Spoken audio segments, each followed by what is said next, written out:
Nabi SAW sarankan ini semua ni kepada rombongan Abdul Qais. Sebab rombongan Abdul Qais ini, dia pergi berjumpa dengan Nabi SAW. Mula-mula rombongan yang pertama 16 orang. Lepas tu rombongan pokok dia ni beberapa kali mari. Pada tahun yang ke-6 16 orang. Pada tahun yang ke-9 ada lagi datang. Pada tahun yang ke-10 ada lagi datang.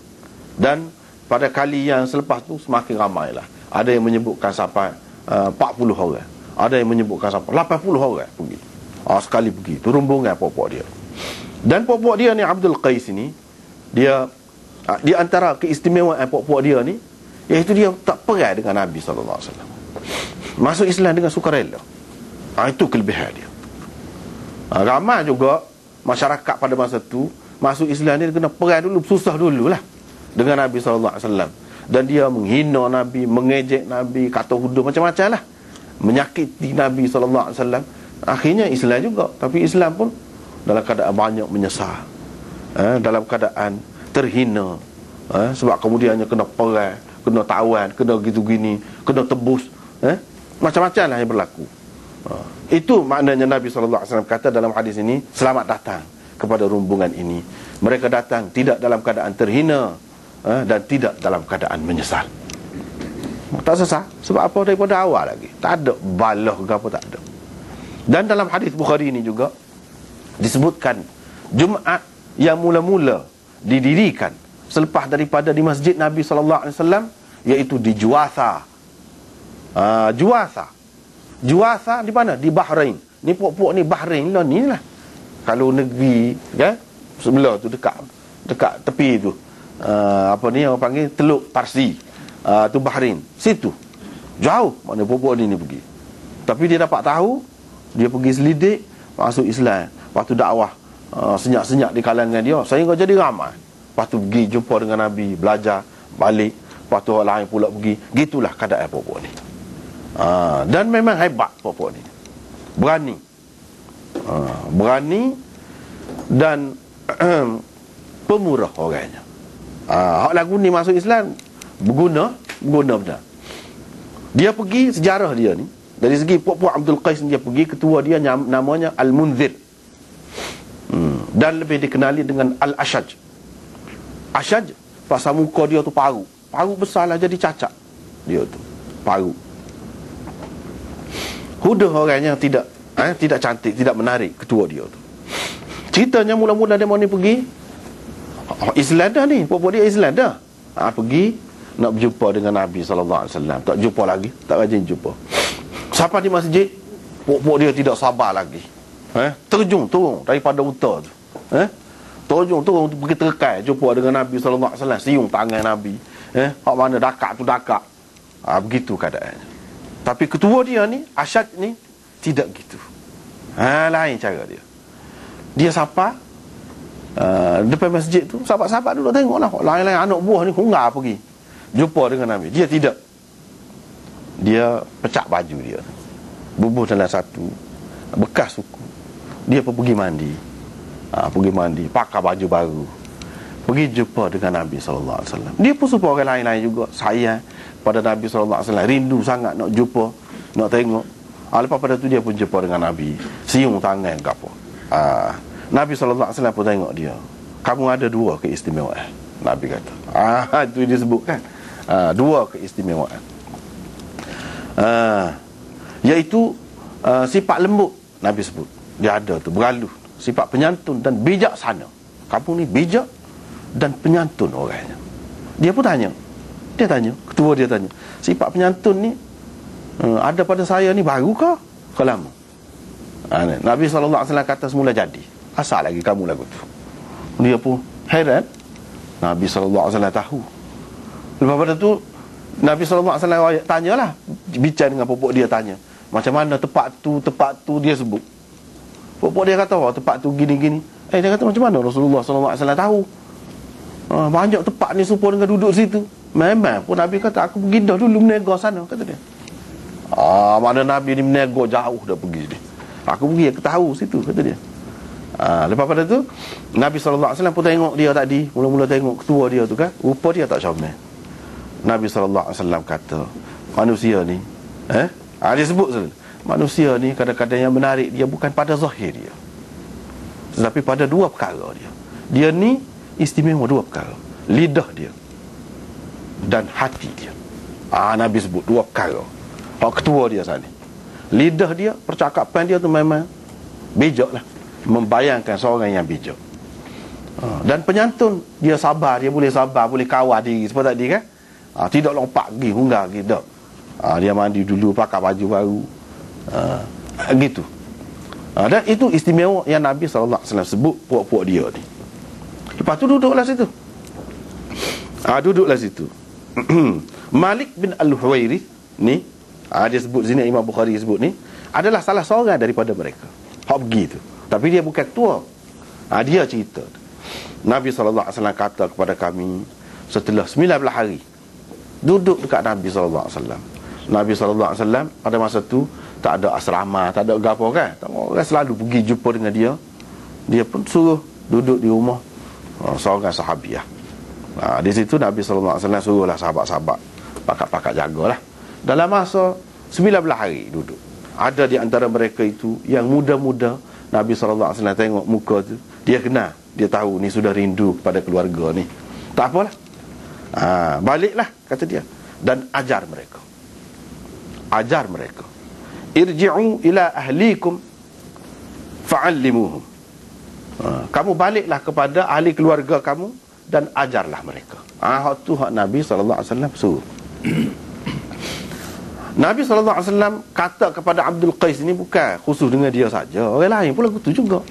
Imam Bukhari ambil kesimpulan, adakah Nabi SAW suruh galakkan kepada puak-puak ni saja supaya sebarkan ilmu, ajarkan kepada orang di belakang ni? Tentu sekali tidak. Nabi SAW ajar bukan untuk satu golongan, bukan untuk satu orang. Walaupun peristiwa itu berlaku dengan satu-satu golongan, tapi bukan bermakna cerita dia tu nak dihentikan setakat tu. Tidak. Maknanya Imam Bukhari kata kita kena faham daripada ni. Apa maksud Nabi SAW? Kalau kita belajar, kalau kita dapat ilmu ni, mana kita kena super ni lah. Bukan khusus dengan ni. Ini umum untuk orang lain pula tu jugalah. Sampai bila-bila. Itu kelebihan Nabi dia, walaupun berkaitan dengan satu golongan lah. Tetapi pengajaran tu bukan untuk golongan tu. Sebab tu sesuai untuk semua. Untuk semua. Boleh pakai walaupun rengkah masa dia tu, tapi pengajaran yang dapat diambil daripada kehidupan dia tu luas. Sampai bila-bila boleh digunakan untuk semua. Bukan khusus untuk orang tu. Jadi kita tak boleh ambil kira sebab yang berlaku tu. Tapi kita kena ambil kira umum, hak umum. Ini yang kita perhati di sini. Nabi SAW menggalakkan wafdi Abdul Qais supaya menjaga iman dan ilmu. Sekali lagi kita pergi masih tajuk lagi ni. Iman dan ilmu ni, dia bahasa benda kena jaga rupanya. Kena pelihara, kena jaga. Bukan bahasa benda tidak perlu dijaga dan tidak mampu kita jaga. Bukan. Hak tidak mampu tu kadang-kadang pusing tak ada pasal. Pusing tak ada pasal. Kalau hak pusing ni, saintis, orang-orang hak mengaji, hak tak fikir tentang kekuasaan Allah SWT. Dia pusing, kalau bumi ni penuh, nanti lagu mana? Kalau bumi ni orang ramai sangat, pusing. Tak ada pasal-pasal pusing.